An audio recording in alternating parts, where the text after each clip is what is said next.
भगवान श्री कृष्ण द्वैपायन व्यास देव जी पधारे और युधिष्ठिर जी को कहा कि भगवान श्री कृष्ण की प्रेरणा से मैं आया हूं। भगवान ने आदेश किया है कि हम तुम्हें प्रतिस्मृति नाम की विद्या दें। यह ऐसा मंत्र है, अगर इसका अनुष्ठान करोगे तो तुम जिस देवता को जहां जिस लोक को चाहोगे बैठे बैठे देख लोगे। तुम्हारे अंदर दिव्य दृष्टि आ जाएगी और मन की गति के समान तुम वहां पहुंच जाओगे जहां संकल्प करोगे। और ये विद्या तुम अर्जुन को दीजिए। अर्जुन दिव्यास्त्र प्राप्त करे जिससे इस पृथ्वी में जो असुर स्वभाव के जन हैं उनका उद्धार हो सके। भगवान व्यास देव जी के द्वारा दी हुई प्रतिस्मृति विद्या जब अर्जुन को प्रदान करी, अर्जुन समस्त ब्रह्म ऋषियों की वंदना करके देवराज इंद्र की प्रसन्नता से ही दिव्यास्त्र प्राप्त होंगे ऐसी भावना से इंद्रकील पर्वत पर पहुंचे। वहां एक वृद्ध ब्रह्म ऋषि रूप में देवराज इंद्र ही बैठे थे। उनका तिष्ठ तिष्ठ, रुक जाओ, आगे मत जाओ, आगे अस्त्र शस्त्र ले जाने लायक देश नहीं है, यहां सब दिव्य सिद्धों का देश है। तुम अपना ये धनुष फेंक दो, ये तूणीर फेंक दो और सावधान होकर आगे जाओ। उन्होंने कहा नहीं, ये गांडीव धनुष परम पूजनी परम पावन है, मैं इसे तो नहीं फेंक सकता हूं। अगर इसे तुम फेंक दोगे तो जिस लोक का सुख चाहोगे वो सुख हम प्रदान करेंगे।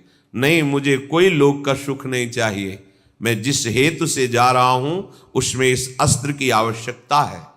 यहां एक संकेत मिलता है कि अगर आपने लक्ष्य बना लिया है उच्च कोटि का, भगवत प्राप्ति, भजन करना, धर्म से चलना, सत्य से चलना, तो आपकी परीक्षा होगी। उस मार्ग से हटाने के लिए प्रलोभन आएगा। आपको उस प्रलोभन में अपनी निष्ठा को नहीं छोड़ना है। अगर छोड़ दिया तो गए। भय भी आ सकता है, भयानक भय आ सकता है, पर अगर आप अपनी निष्ठा पे रहे तो भय केवल दिखावा होगा, आपको दुख नहीं दे सकता। प्रकट हो गए देवराज इंद्र और कहा मैं कोई ब्रह्म ऋषि नहीं हूं, मैं त्रिभुवनपति देवराज इंद्र हूं। तुम अपनी निष्ठा में अचल रहे, क्या चाहते हो? तो कहा मैं आपके द्वारा दिव्यास्त्र चाहता हूं। वो तो तभी प्राप्त हो सकते हैं जब देवाधिदेव भगवान शंकर का दिव्य अस्त्र तुम्हें प्राप्त हो, उनका साक्षात्कार हो, फिर हम समस्त लोकपाल अपने अपने दिव्यास्त्र आपको दे देंगे। अर्जुन ऐसा सुन ही रहे थे कि देवराज अंतर्धान हो गए। अब विचार किया कि मुझे प्रथम महादेव जी की आराधना करनी चाहिए। तपस्या के लिए दृढ़ निश्चय करके बड़ी उतावली के साथ चले और एक भयंकर कंटकाकीर्ण वन में पहुंचे, जहां समीप में सुंदर नदी प्रवाहित हो रही थी। हिमालय का शिखर है, पवित्र शीतल वायु चल रही है। उस स्थान के दर्शन करके मन में निश्चय हुआ कि यहीं भगवान शंकर की आराधना करेंगे। महातेजस्वी दृढ़ संकल्प वाले अर्जुन ने उस प्रदेश में तपस्या में संलग्न होने के लिए स्थान चयन किया और कुशा की लंगोटी लगाई। कुशा बहुत दुखद होता है, छू जाए तो त्वचा को चीर दे। लंगोटी लगाई और एक दंड समीप में रख लिया और अपने गांडीव धनुष और तूणीर को वृक्ष की डाल पे से टांग दिया और हाथ जोड़कर भगवान शंकर की स्तुति करके निरंतर भजन में लग गए। 1 मास तक 3 दिन 3 रात कुछ नहीं खाना, उसके बाद सूखा पत्ता लेकर के पाना। दूसरा मास 6 रात के बाद कोई फल ले लेना। तीसरा महीना 15 दिन 15 रात व्यतीत होने के बाद एक बार कुछ फल ले लेना। चौथे महीने में केवल जल पीकर रहना, फिर जल भी छोड़कर केवल वायु श्वास, बस निरंतर महादेव जी के चिंतन में निमग्न। दोनों भुजाएं उठाए हुए, कोई सहारा नहीं, पैर के अंगूठे के अग्रभाग पर खड़े होकर के भगवान शिव के मंत्र का जप करते हुए आकाश की तरफ दृष्टि रखे हुए एकाग्र चित्त से उपासना कर रहे हैं। तदनंतर अर्जुन की भयंकर तपस्या को देख करके वहां रहने वाले जितने ब्रह्म ऋषि थे सब भगवान पिनाक पाणी महादेव जी के समीप गए और महादेव जी को प्रणाम करके कहा, देवाधिदेव, अर्जुन आपके लिए महान तपस्या से युक्त होकर के उपासना कर रहे हैं। हिमालय के पृष्ठभाग में स्थित होकर ऐसी उग्र तपस्या कर रहे हैं कि यदि आपने उनको सांत्वना न दी जो वो चाहते हैं तो दिशाओं में आग पैदा हो जाएगी उनके तप से। हे देव देवेश्वर, हम लोग कुछ समझ नहीं पा रहे कि उनको कैसे शांत करें। वे अपनी तपस्या का संताप प्रकट कर रहे हैं। हम महर्षि जन चिंतित हैं कि यदि वो ऐसी तपस्या में रहे तो आग पैदा हो जाएगी। जैसे ध्रुव जी ने अपनी प्राणवायु बंद कर ली तो त्रिभुवन की प्राणवायु बंद हो गई, तत्काल भगवान को आना पड़ा। पवित्र चित्त वाले इन महर्षियों की जो सदा सबको सुख देने में तत्पर रहते हैं, उनकी बात सुनकर भगवान देवाधिदेव महादेव ने कहा, महर्षियों, मुझे पता है, तुम विषाद मत करो। अर्जुन की तपस्या किसी को कष्ट देने के लिए नहीं है। अर्जुन के मन में जो संकल्प है वो मैं जान रहा हूं। वो किसी लोकांतर के भोग की इच्छा से तपस्या नहीं कर रहे हैं। उन्हें जो पाना है वो मैं प्रदान करूंगा। तुम सब शांत चित्त होकर अपने अपने भजन में लगो जाकर। भगवान शंकर का ये वचन सुनकर जितने ब्रह्मर्षि आए हुए थे सब प्रणाम करके अपनी अपनी कुटिया को गए। उन महात्माओं के चले जाने के बाद सर्व पापहारी पिनाक पाणी देवाधिदेव भगवान शंकर किरात वेश धारण किया। दिव्य कांति धनुष बाण धारण किए हुए, मृग चर्म धारण किए हुए, और भगवती उमा भी उसी भेष में साथ में, और साथ में उमा के साथ बहुत सी देवियां और महादेव जी के साथ उनके गण, पर सब किरात वेश में। जे ही भगवान शिव इस वेश में वन में प्रवेश किए तो सारा वन शांत हो गया। खग मृग पशु पंछी वायु जल सबका कोलाहल शांत हो गया, आवाज बंद। एक घुरघुराहट सुनाई दी उस अर्जुन को। आकाश दृष्टि करके मंत्र जप कर रहे थे, दृष्टि घुमाई तो देखा है कोई विशाल सुअर उनको मारने के लिए तीव्र गति से आ रहा है। तत्काल अर्जुन ने अपने गांडीव धनुष को उठाया और प्रत्यंचा चढ़ाकर टंकार की, जिसकी ध्वनि उस शांत वन में गूंज गई। अर्जुन ने कहा, ऐ शुकर, मैं तपस्या में लगा हूं, किसी को कष्ट नहीं दे रहा हूं, फिर भी मुझे मारना पड़ेगा क्योंकि तो बिना अपराध के मुझे मारने के लिए आ रहा है। सुदृढ़ धनुष वाले अर्जुन को प्रहार के लिए उद्यत देखकर किरात रूपधारी भगवान शिव ने सहसा रोका। ऐ वीर, इस शूकर को मैंने पहले शिकार रूप में निश्चित कर लिया है, तुम अपना बाण मत चला देना। परंतु अर्जुन ने किरात के वचन की अवहेलना करके तत्काल भयंकर बाण के द्वारा उस शूकर को बेध दिया। जैसे अर्जुन का बाण वैसे ही किरात वेशधारी भगवान शिव का बाण भी उसी जगह लगा। दोनों के छोड़े हुए बाण से सुवर्ण रूप त्याग करके मूक दानों विशाल पर्वत की तरह वो अपने असली स्वरूप में आकर प्राण त्याग कर गिर पड़ा। उसे अर्जुन को मारने के लिए भेजा गया था। जैसे बिजली की गड़गड़ाहट होती है, ऐसे आवाज करते हुए असुर अपने प्राणों को त्याग दिया। शत्रुनाशक अर्जुन उस तेजस्वी की रात को देखा जो कुछ दिव्य स्त्रियों से घिरे हुए थे, अर्जुन ने कहा, तुम कौन हो और यहां स्त्रियों के साथ क्यों घूम रहे हो? क्या आपको मालूम नहीं कि भयावह वन है? और क्या तुम्हें वन के सिद्धांत का भी ज्ञान नहीं है? जब मैंने लक्ष्य संधान कर दिया तो तुमने बाण क्यों मारा? ये मेरे पास आया था, मेरे को मारने के लिए आया था, मैंने इस पर बाण संधान किया, तो तुम मेरी वीरता का तिरस्कार करके इस पर बाण संधान क्यों किया? इसका उत्तर दो, नहीं तो मैं तुम्हें जीवित नहीं छोड़ूंगा। अर्जुन ने ऐसा किरात से कहा। ये मृगया का धर्म नहीं है जैसा आपने किया है। तुम पर्वत निवासी हो, उत्तर दो, नहीं तुम्हें जीवन से वंचित कर देता हूं अभी। अर्जुन के इस प्रकार कहने पर किरात भगवान जोर जोर से हंसने लगे और कहा, बहुत वीरतापूर्ण तुम वाणी भी बोलते हो और वीर भी हो, पर मुझे वन में इसलिए कोई भय नहीं लगता कि यही मेरा घर है। वनवासी हूं, किरात हूं, किंतु जब मैंने कह दिया था कि तुम बाण मत चलाना, ये मेरा लक्ष्य है, तो तुम्हारा साहस कैसे इतना हो गया कि मुझ वनवासी की आज्ञा का उल्लंघन करके तुमने बाण संधान कर दिया? तुमने दुष्कर कर्म किया, ये मुझे पसंद नहीं आया। और तुम जो कहते हो कि मुझे जीवन से हाथ धोना पड़ेगा, तो पहले बल का निर्णय कर लेना चाहिए, फिर बाद में निश्चय होना चाहिए।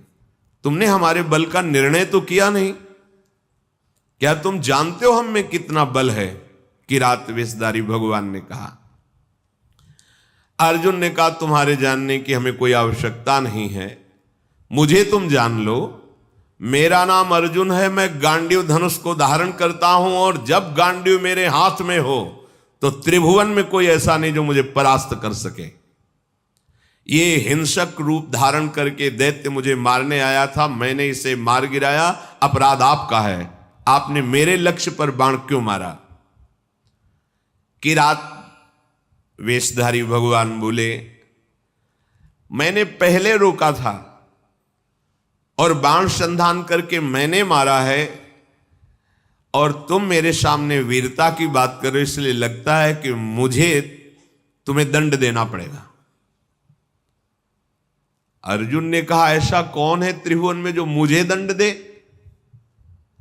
हमें लगता है कि तुम्हें प्राणों से कोई प्यार नहीं है, तुम्हें प्राणों से हाथ धोना पड़ेगा।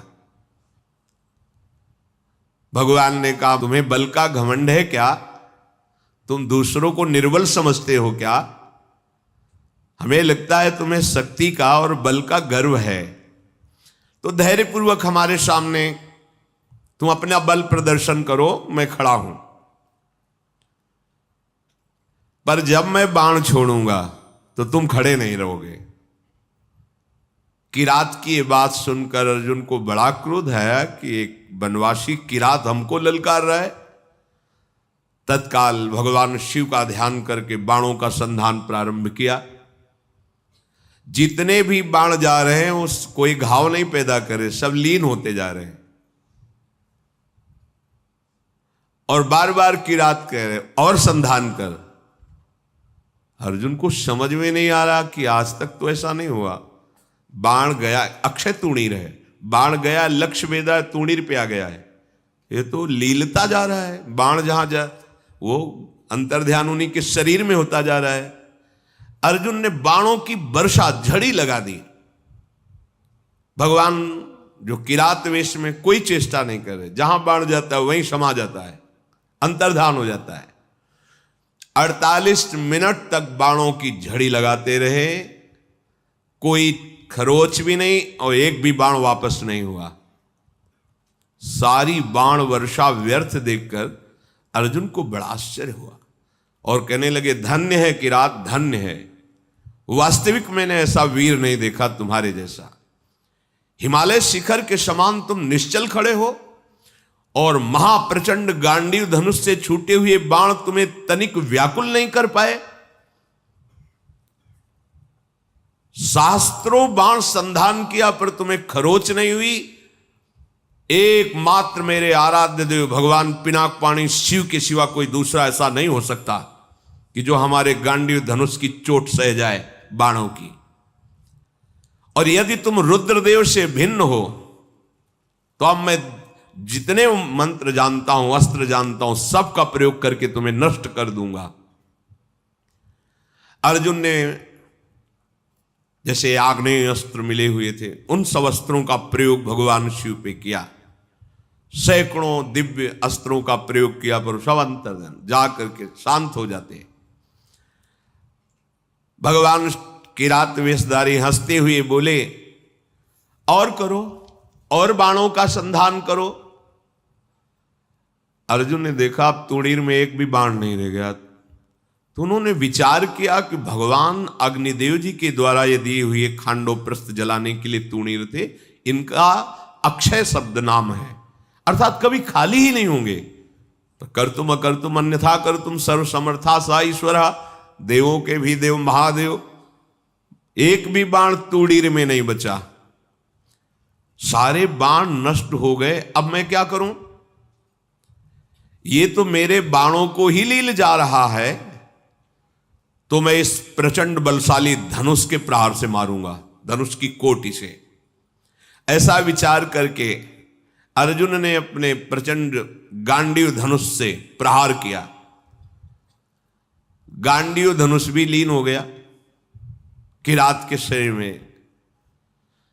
कूद पड़े अर्जुन और अपने घूंसे से प्रहार किया। भगवान शिव शांत खड़े हैं। एक तलवार थी अर्जुन के पास जो पर्वतों को भी काट सकती थी। भगवान शिव पे मारा तो कुंठित होकर गिर गई, कहीं खरोच भी नहीं। बड़ा कि आखिरकार अब कैसे इन पर विजय प्राप्त करें। किरात रूपधारी जो भगवान थे, भगवान ने कहा, अभी वृक्ष है, शिला है, इनसे प्रहार करो। कुंती कुमार अपने बल से पर्वत की शिलाएं उठाकर प्रहार करते हैं, कोई फर्क नहीं। अब भगवान शिव ने कहा, हो गया, अब हम प्रहार करते हैं, तुम सहो। दौड़ करके किरात ने अर्जुन को अपनी भुजाओं में फंसाया और मुष्टि प्रहार किया। बड़ा भयंकर शब्द हुआ, अर्जुन का अंग अंग टूटने लगा भगवान शिव के घूंसे के प्रहार से, मानो उनकी भुजाओं में मूर्छित हो रहे हैं। देवादिदेव महादेव जी के अंगों से फिर भी प्रयास करके वो लड़ रहे हैं। एक एक अंग उनका टूट रहा है। वो मन में विचार करे, आज तक ऐसा वीर हमने नहीं देखा जो मुझे थकित कर दे। युद्ध में अर्जुन कभी श्रम को प्राप्त नहीं होते कि अब मैं थक गया हूं, ऐसा कभी नहीं। भगवान शंकर भुजाओं से भली भांत, कितना सौभाग्य है, नियंत्रित किए हुए हैं। और अर्जुन को जहां मूर्छा छूटती तब फिर एक घूंसा जबाते हैं, फिर वो उंगली की भुजाओं में 2 घड़ी तक अर्जुन पिटते रहे। फिर उनका, देखो मुझे थोड़ा समय दे दो, अगर तुम युद्ध के नियमों को जानते हो तो मैं कह रहा हूं थोड़ा समय दे दो, फिर मैं तुमसे युद्ध करूंगा। छोड़ दिया, और करके देख लो। तत्काल वहीं की मिट्टी एकत्रित की और उसे लिंगाकार किया। वन था ही, कुछ पुष्प लिए, माला और पुष्प, और हाथ जोड़कर भगवान शंकर की आराधना की, भगवान शंकर का स्तवन किया। पशूनां पतिं पापनाशं परेशं गजेन्द्रस्य कृतिं वशानं वरेण्यं जटाजूट मध्ये स्फुरद्गांगवारिं महादेवमेकं स्मरामि स्मरारिं महेशं सुरेशं सुरारार्तिनाशं विभुं विश्वनाथं विभूत्यंगभूषं विरूपाक्षमिन्द्वर्को वह्निर्ति नेत्रम् सदानन्दमीडे प्रभुं पंचवक्तं गिरीशं गणेशं गले नीलवर्णं गवेन्द्राधिरूढं गणातीतरूपं भवं भास्वरं भस्मनाभूषितांगं भवानी कलत्रं भजे पंचवक्तं शिवाकांत शंभो शशांकार्धमौले महेशान शूलिन जटाजूटधारिन त्वमेको जगत व्यापको विश्वरूप प्रसीद प्रसीद प्रभो पूर्ण रूप। भगवान शिव का स्तवन करके जे ही माला शिवलिंग पे डारी तेही किरात पर वो माला पहुंची, मस्तक में किरात के। ओहो, ये देख करके अर्जुन आनंद से उल्लसित हो गए, साष्टांग चरणों में गिरे, बोले प्रभु यही मैं सोच रहा था कि ऐसा त्रिभुवन में कौन वीर है जिसकी भुजाओं में आकर मैं निकल ही नहीं पाया, जिनके प्रहार से मेरे अंग अंग शिथिल हो गए। किरात रूपधारी भगवान शिव के चरणों में अर्जुन पड़े हुए, भगवान शिव ने अपनी महान भुजाओं से उठाया। सर्व पापहारी भगवान भव अर्थात महादेव बहुत प्रसन्न हुए और गंभीर वाणी में कहा, अर्जुन कोई ऐसा है ही नहीं तुम्हारे जैसा वीर जो मेरी भुजाओं के प्रहार को सह सके। तुम्हारा पराक्रम, तुम्हारा शौर्य, तुम्हारा धैर्य अद्वितीय है, मैं बहुत प्रसन्न हुआ। मेरा स्पर्श सबको सहज में नहीं प्राप्त होता है, मेरा स्पर्श प्राप्त हो गया। अब तुम्हारा शरीर दिव्य है, अब तुम इसी शरीर से जिस लोक में चाहो जा सकते हो। तुम्हारा तेज कोई सह नहीं सकता है, आज से तुम्हारा पराक्रम अद्वितीय है। महाबाहो मेरी ओर देखो और प्रसन्न हो, देखो मैं तुम्हें दिव्य दृष्टि देता हूं, तुम मेरे स्वरूप को देखो। भगवान शिव ने जब ऐसा कहा तो अर्जुन के सामने अब किरात रूप नहीं, देवाधिदेव महादेव जो किरात वेश में स्त्री स्वरूप में साक्षात त्रिभुवन सुंदरी अंबा और उनकी दासियां और भगवान शिव के गण, बार बार अर्जुन जी ने पूरे शिव परिकर को प्रणाम किया और कहा, तुम युद्ध में अपने शत्रुओं पर जो विजय चाहते हो तो आज के बाद कोई देवता भी तुम्हें परास्त नहीं कर सकता, मनुष्यों की तो बात जाने दो। मैं तुम्हारे हृदय की बात जानता हूं, तुम मुझसे क्या चाहते हो। लो विश्व विनाशक पाशुपतास्त्र मैं तुम्हें प्रदान करता हूं। ये वो अस्त्र है जिसको कोई भी अस्त्र कुंठित नहीं कर सकता और एक क्षण में पूरे त्रिभुवन को भस्म करने की सामर्थ्य मेरे इस अस्त्र में है, पाशुपतास्त्र। तदनंतर शूलपाणी भगवान महादेव जी और भगवती पार्वती जी के दर्शन करके अर्जुन को बड़ा आनंद प्राप्त हुआ। साष्टांग पृथ्वी पर लेटकर प्रणाम किया। अर्जुन बोले, हे जटाजूटधारी सर्वदेवेश्वर देवाधिदेव महादेव, भगदेवता के नेत्रों का विनाश करने वाले नीलकंठ, आपके मस्तक पर जगत पावन करने वाली गंगा जी विराजमान हैं। प्रभु समस्त कारणों के परम श्रेष्ठ कारण आप हैं। मैं बहुत लज्जित हो रहा हूं। अपने स्वामी से युद्ध किया, अपने आराध्य देव से युद्ध किया, आप पर बाण संधान किया, कटुवचन बोले, धनुष से प्रहार किया, और भी नाथ मेरे अपराध को क्षमा कीजिए। मैं बहुत अंदर लज्जा से युक्त हो गया हूं। मैं आपके ही दर्शन की इच्छा लेकर इस महान तप से युक्त हुआ था।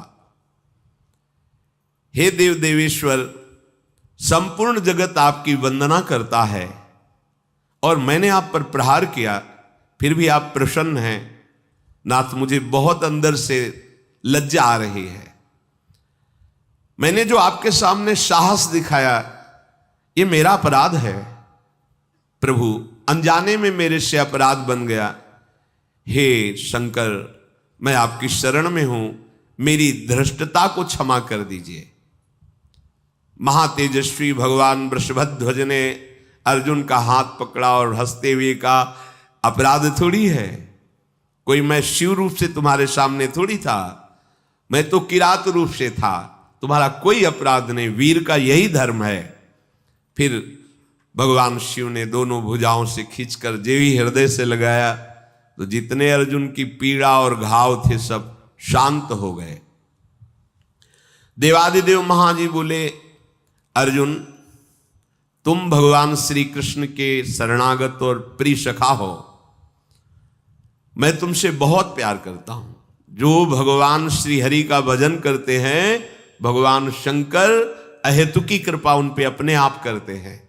और जो भगवान शंकर की आराधना करते हैं, हरि अहेतुकी कृपा अपने आप करते हैं।